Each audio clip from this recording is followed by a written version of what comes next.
سعد رفیق اس وقت میڈیا سے گفتگو کریں، براہ راست آپ کو دکھاتے ہیں۔ جھوٹ بولا ہے اور ہماری شہرت کو نقصان پہنچانے کی کوشش کی اور یہ کام موصوف کافی عرصے سے کر رہے ہیں۔ خود کو مرد مومن کہلاتے ہیں اور دوسروں کو چور قرار دیتے ہیں اور ان کا پرانا کام ہے کہ وہ لوگوں کو گرفتار پہلے کرتے ہیں اور ثبوت بعد میں تلاش کرتے ہیں۔ یہی کچھ میاں شہباز شریف کے معاملے میں کیا گیا، یہی کچھ میرے معاملے میں کیا جا رہا ہے۔ متعدد لوگوں کو انہوں نے دھمکایا ہے کہ میرے خلاف وعدہ معاف گواہ بنے اور جو ان کی بات نہیں مانتا اس کے پیچھے لگ جاتے ہیں، ان کے وارنٹ جاری کرواتے ہیں اور انہیں دھمکیاں دیتے ہیں۔ یہ نہایت افسوسناک صورتحال ہے جس کو ہم فیس کر رہے ہیں۔ ہم نے آنریبل چیئرمین نیب کو ساری صورتحال سے لکھ کے خط ادا کیا ہے۔ آج آنریبل لاہور ہائی کورٹ کو بھی ہم نے استدعا کیا ہے کہ ہمیں ناانصافی سے اور جبر سے محفوظ کیا جائے۔ ہم نے پوری انویسٹیگیشن اور انکوائری کو جوائن کیا ہے، ہر سوال کا جواب دیا ہے۔ ایسے سوالات کیے گئے ہیں جن کا کوئی سر پیر نہیں ہے، 20 سال پرانے سوال کیے جا رہے ہیں۔ اس پر یا سلمان صاحب پر الحمدللہ کرپشن کا یا امبیزلمنٹ کا کوئی الزام نہیں ہے۔ ہمیں ایک ہاؤسنگ اسکیم کا جبرن مالک بنانے کی کوشش کر رہے ہیں۔ میں ایفیڈیوٹ دے چکا ہوں سپریم کورٹ آف پاکستان میں اپنے ایسٹس کے بارے میں اور اپنے جو میرے مراسم ہیں ان کے بارے میں بھی۔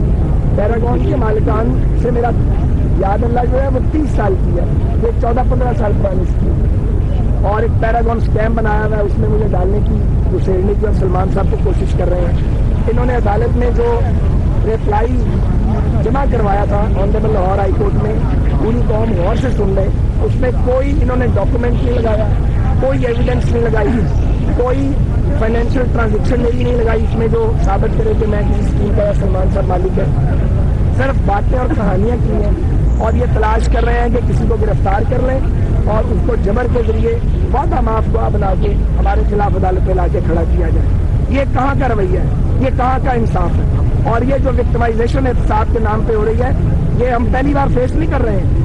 جنرل مشرف کے دور میں بھی یہی کچھ ہوا تھا اور 4 سال کے بعد مجھے ریگریٹ کا لیٹر آیا تھا، جو لیٹر آنریبل کورٹ میں ہم نے جمع کرایا ہے اسی معاملے میں جس کی آج انویسٹیگیشن ہو رہی ہے۔ یہی نیب ریگریٹ کر چکی ہے، ہماری حکومت بھی نہیں تھی اس وقت اور مجھے افسوس سے کہنا پڑتا ہے کہ موجودہ حکومت اس انتقامی عمل میں پوری طرح شریک ہے اور ملک کے وزیر اعظم بجائے پاکستان کے مسائل کو حل کرنے کے، فنڈامنٹل ایشوز کو ایڈریس کرنے کے، وہ اپوزیشن کو ٹارگٹ کرنے میں مصروف ہے اور اس کے لیے نیب کے کندھوں کا سہارا لیا جا رہا ہے۔ ہم نے بہت صبر سے کام لیا ہے، بہت برداشت کیا ہے، ہم نے بات نہیں کی، ہم بھگتتے رہے ہیں۔ 1-1.5 سال سے یہ قصہ جاری ہے، بہت سارے لوگ اس کام پر لگے ہوئے ہیں۔ ہم نے کوشش کی ہے کہ جو سوال پوچھا جائے اس کا جواب دیا جائے۔